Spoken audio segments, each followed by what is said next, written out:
বন্ধুরা, ঋষভের আরও একটা ব্লগে তোমাদের স্বাগত। তুষার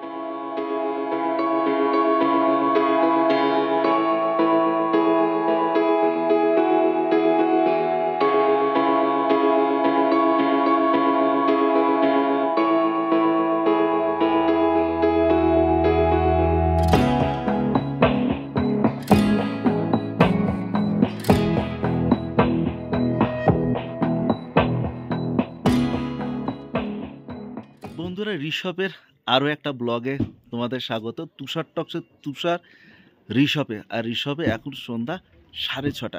একটু আগে হাঁটতে বেরিয়েছিলাম, বেশ জঙ্গলের ভেতর দিয়ে রাস্তা ছিল, কিন্তু তারপর দেখলাম বেশ গভীর অন্ধকার নেমে এসেছে। দেখলাম না, রিস্ক নিয়ে দরকার নেই, হাঁটতে হাঁটতে নিজের কটেজে চলে এসেছি। এখনকার এই ব্লগটা এখন থেকে শুরু হবে, আর আমি একদম রাত্রে ডিনারে গিয়ে শেষ করাবো তোমাদেরকে। মানে আমি দেখাবো আমার সন্ধ্যা থেকে রাত পর্যন্ত ঋষভে কেমন কাটলো। তোমরা প্রত্যেকের ভিডিওটা দেখবে, অবশ্যই কমেন্ট করবে, লাইক করবে, আর জানাবে আর কি ধরনের ভিডিও তোমরা দেখতে চাও। তাহলে এখন ঋষভের সন্ধ্যাবেলা। বাইরে বেরিয়েছিলাম, তাই গেটটা খোলা রেখেছিলাম। আমি দিনের বেলা দেখিয়েছিলাম, এখন দেখো রাত্রেবেলা আমার বারান্দা ঠিক কীরকম লাগছে। ঠিক মনে হয় এক খাবলা স্বপ্নের মতো। এ পাশটা পুরো অন্ধকার। এ পাশে যে কটেজটা রয়েছে, এই কটেজটাতে আই থিঙ্ক মনে হয় না কোনো গেস্ট আছে, কারণ একদমই অন্ধকার। তবে এই কটেজে দুটো রডোডেন্ডনের গাছ আছে, একদম লাল হয়ে রয়েছে। ওপাশে দূরে বিন্দু বিন্দু আলো দেখা যাচ্ছে, ওটা কালিম্পং শহর। পুরো পাহাড় জুড়ে একদম আলো।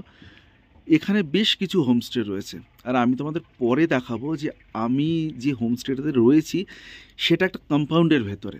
আর দেখো, এখান দিয়ে হয়তো দেখতে পাবে ওই দূরে যে ঘরগুলো দেখতে পাচ্ছ, ওগুলো কিন্তু সব হোমস্টে। ঠিক আছে, অর্থাৎ ফুডিং লজিং সব কিছু একসাথে। মানে ওটার একটাই মেন গেট। ওই গেট থেকে আমাদের গাড়ি বা এরাও যারা গাড়ি নিয়ে এসছে, প্রত্যেকের গাড়ি কিন্তু ওখানে রাখা রয়েছে। আর ওই গেট থেকে ঢোকবার পরই এক একটা করে হোমস্টে কাটিয়ে এসে একদম শেষে হচ্ছে আমার হোমস্টে। আর একটু আগে এই হোমস্টের যিনি ম্যানেজার অজয় এসে আমাকে বলে, আর তার আগে বলে নিই কি সুন্দর ফুল ফুটেছে। অজয় একটু আগে এসে বললো যে স্যার, চা দেবো আর পকোড়া দেবো। আমি বললাম খুব ভালো, সন্ধ্যাবেলাতে এটা ছাড়া আর কি চাই। তবে ঠান্ডা কিন্তু দার্জিলিংয়ের থেকে কম। দার্জিলিংয়ে আমার যেন আরও বেশি ঠান্ডা লেগেছে। আমি এক্সপেক্ট করেছিলাম যে ঋষভে হয়তো আরেকটু বেশি ঠান্ডা থাকবে, কিন্তু কমফোর্টেবল, বেশ ভালো। চলে এসেছে গরম গরম চা, আর চা অবশ্য গরম গরমই হয়, আর গরম গরম পকোড়া। আর ওখানে দেখো চিনি দেওয়া রয়েছে, যার যেরকম দরকার নিয়ে নেবে। এটা হচ্ছে আমাদের হোমস্টেতে আজকের সন্ধ্যাবেলার স্ন্যাক্স। আমার আসলে এটা খেয়াল ছিল না, আমি জিজ্ঞাসা করতে গেছিলাম অজয়কে যে চা করে দিতে পারবে কি না। তো বলছে আপনাদের তো চা রয়েছে, চা আর পকোড়া দিচ্ছি। তাহলে বন্ধুরা চলো খাওয়া শুরু করি। চিনি দিয়েছিলাম একটু, তারপর দেখি মনে হচ্ছে কম পড়েছে, আর একটা চিনি দিয়ে দিই।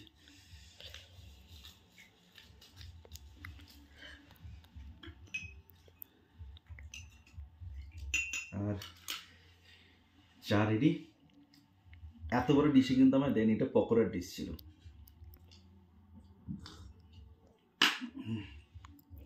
পকোড়াটা খেতে জাস্ট দারুণ। তোমরা তো ভাবছো আমি কামড় দেওয়ার আগে কি করে বললাম জাস্ট দারুণ। অলরেডি আগে 3টে খেয়ে নিয়েছি, তাই বললাম জাস্ট দারুণ।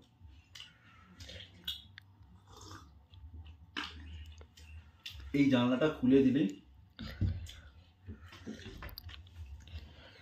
এবার দেখা কিছু দেখা যাবে না, কিন্তু দারুণ লাগছে। মনে হচ্ছে একদম আমার ঘরটা পুরো হ্যাঙ্গিং একরকম মনে হচ্ছে। মানে আমি চার পকোড়া নিয়ে বসে রয়েছি, যেটা একটু আগে তোমাদের ভিডিওতে দেখালাম। দেখো পুরো বাইরেই হচ্ছে আমার ব্যালকনি, তারপরে পুরো আকাশ, আর কিচ্ছু নেই। দূরে কালিম্পং শহর, আকাশ, এপাশে অন্ধকারের রডোডেন্ডন, আর কিছু নেই। এখানে ইলেকট্রিক কেটেল দেওয়া ছিল, মনে হলো চা করি, একটু চা খাই। সেজন্য চা গরম করে নিয়েছি জল। এখন কটা বাজে? 7:30 বাজে।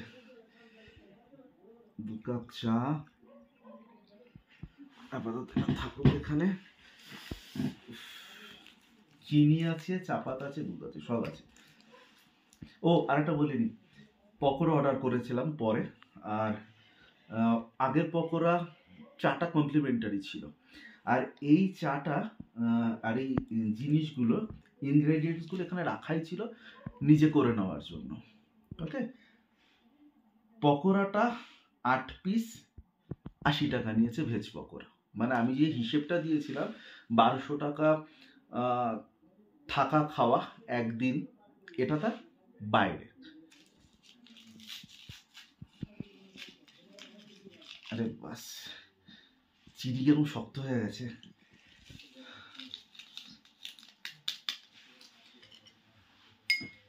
হঠাৎ করে মনে হলো ঘরে তো চায়ের সব জিনিসপত্রটা দিয়েছি আমি, এটা রাত্রে যখন সকালে বিকালে যখন রুমে ঢুকি তখনই দেখেছি। তো ভাবলাম যে আননেসারি বসে থেকে কাজে সবে 7:30 করিতে পারে, তো তার থেকে টাইমটাও ইউটিলাইজ করি আর তোমাদের সাথে গল্প করতে করতে বানাতেও থাকি। কি হলো, ছিটকে পড়ে গেছে কোথায় সব? এই যে কি ধরনের চা তৈরি হচ্ছে আমি জানি। অর্ধেক এখানে পড়ে গেছে, পকোড়ার ভেতর দুধের প্যাকেটে দুধ ছিটকে পড়ে গেছে। বাপরে বাবা, এটা কি সিটি গোল্ড আসাম চা, কোনো দিকেই ছেড়া যাচ্ছে না।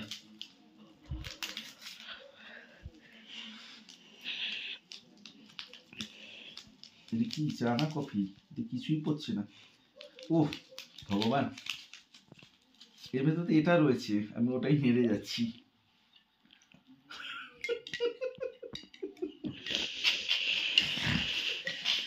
আমি ভেবেছি এর ভেতরে চা রয়েছে, আমি সেখানে এমন এমন করেই যাচ্ছি। আমার তো ধারণাই নেই ওরকম চা থাকলে তোকে চাকরিতে থাকতে হবে। কি অবস্থা, তারপর দেখছি কিছু পড়ছে না কেন, তারপরে আরে তো ডিপ থাকবে চায়। চলো বন্ধুরা, আমার চা রেডি। এটা কেমন ধরনের চা হয়েছে একবার দেখা। পুরো ছানা কাটা একটা দুধের মতো, কিছুই আসেনি। চলো, খুব ভালো হয়েছে, একবার অমৃত। আমি তোমাদের বলবো যদি চা বানাতে পারো তবেই ট্রাই করবে, আদারওয়াইজ ট্রাই করবে না। ওকে, কি হয়েছে আমি নিজেই জানি না। খেতে থাকি, ফিরবো কিছুক্ষণ পরে তোমাদের নিয়ে আমাদের কম্পাউন্ডটা একটু ঘুরিয়ে দেখাবো। মানে আমি তোমাদের বলেছিলাম না যে মেন একটা বিশাল বড় লোহার গেট, তারপরে প্রায় 6-7টা রিসর্ট, আর আমারটা একদম এন্ডে খাদের ধারে। চলো খেতে থাকি। ঘুটঘুটে অন্ধকার, একবার জাস্ট দেখো, চারদিকে অন্ধকার, কিন্তু আমি কোথায় দাঁড়িয়ে রয়েছি? আমার সাথে রয়েছে লক্ষণ ভাই। লক্ষণ ভাই, একটু মুখটা দেখাও তোমার মোবাইলেই আলোতে। সরি সরি সরি, শঙ্কর ভাই দাঁড়িয়ে রয়েছে, যিনি আজকে আমাকে নিয়ে এসছে। শঙ্কর ভাই, আমরা কোথায় যাচ্ছি এখন এই রাত্রিবেলা? এই রাত্রিবেলা টিফিন দ্বারা, অ্যাকচুয়ালি টিফিন দ্বারা যাব আমি কাল সকালবেলা, কিন্তু শঙ্কর ভাই আমাকে রাত্রিবেলা দেখাচ্ছে। এই দেখো, এইভাবে লাইট দিয়ে শঙ্কর ভাই আমাকে দেখিয়ে দিচ্ছে যে উঠতে হবে, মানে এই রাস্তা দিয়ে, দুপাশে একদম গভীর জঙ্গল। আমার রীতিমতো থ্রিল লাগছে। কাল সকালে যাব, বাট আমি এখন আমাকে দাদা দেখিয়ে দিচ্ছে যে এই রাস্তা দিয়ে তুমি এগোবে, বাট এখন আর বেশি দূর যাবো না। কোথা দিয়ে কী বেরিয়ে আসবে দরকার নেই, মানে আমি জাস্ট তোমাদের সাথে শেয়ার করলাম। মানে এই ভাইকে না পেলে আমি সত্যি আমার কী কী হতো জানি না। আমাকে এই রাত্রিবেলা নিয়ে এসছে এই টিফিন দ্বারা রাস্তা দেখিয়ে দেওয়ার জন্য। আর টিফিন দ্বারা হচ্ছে ঋষভের সব থেকে উঁচু জায়গা, যেখানে সকালে আমি হেঁটে পৌঁছবো, আর সেই ব্লগ আসবে পরে। আপাতত এখন পেছন দিকে ব্যাক করি, তাই তো ভাই? হ্যাঁ চলো। টিফিন দ্বারা রাস্তাটা চিনে নিয়ে নেমে আসলাম, শঙ্কর ভাইকে ছুটি দিয়ে দিলাম। শঙ্কর ভাই যাক এবার একটু আড্ডা মারুক সবার সাথে। আর আমি তোমাদের দেখাচ্ছি হচ্ছে সেই কম্পাউন্ডটা, মানে মেন গেট থেকে ঢোকবার পরে আমি বলেছিলাম না যে একটা বড় কম্পাউন্ড পরে, সেখানে শুধু বেশ কিছু এরকম হোমস্টে রয়েছে। দেখো, এটা একটা হোমস্টের কিচেন। এখানে একটা 3তলা বা 2তলা হোমস্টে, এখানে একটা কটেজ করা রয়েছে হোমস্টে। আমি এসেছিলাম এদিক থেকে, এখন কিন্তু যে যার ঘরে ঢুকে গেছে। আর এইটা হচ্ছে মেন এন্ট্রান্স। আমি বিকালবেলা একবার হাঁটতে বেরিয়েছিলাম, এখন আর যাব না।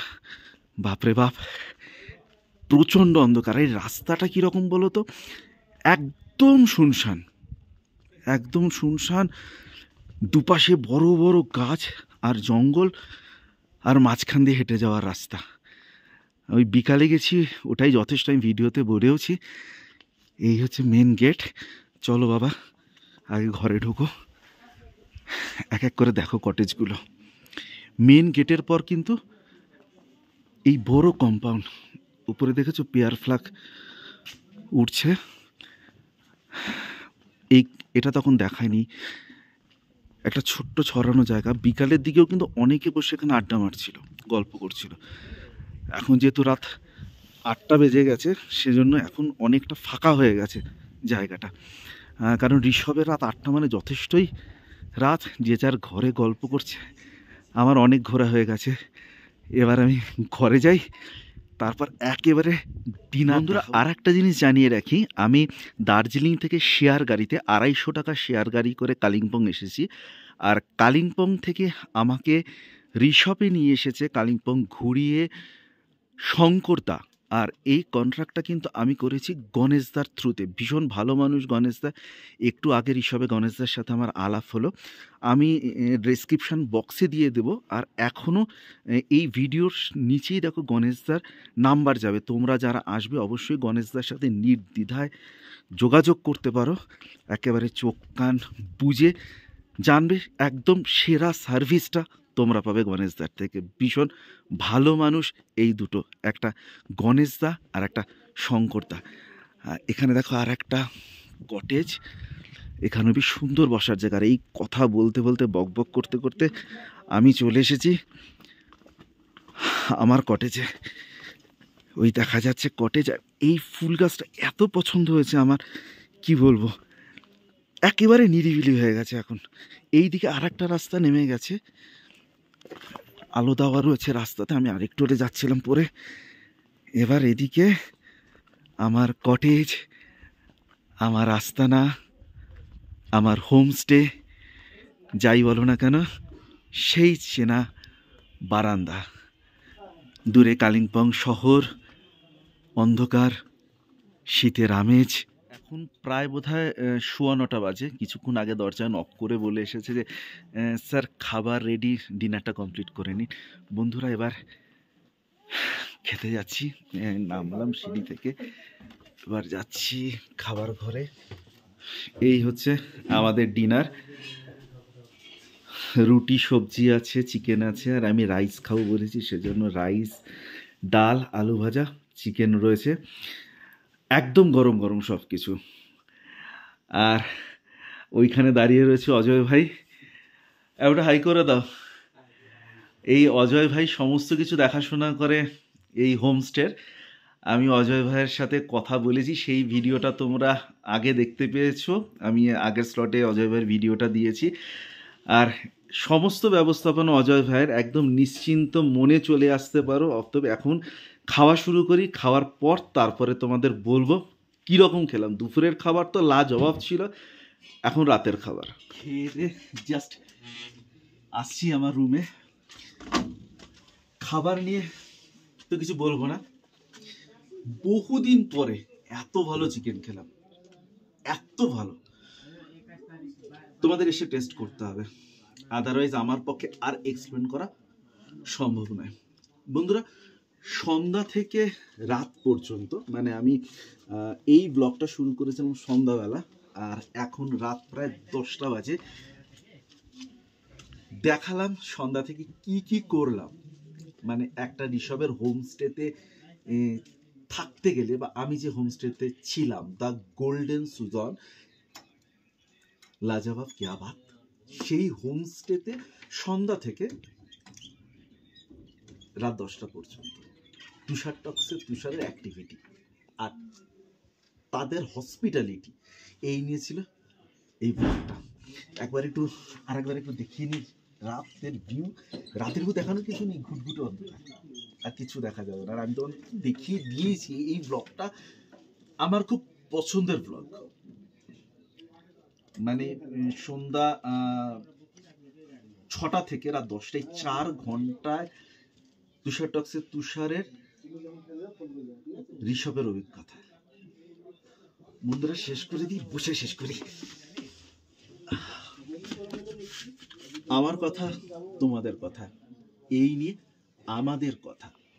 আর এই সব কিছু যখন মিলে যায় ঠিক তখনই এই ঋষভে রাত 10টাতেই তৈরি হয় তুষার টক্স।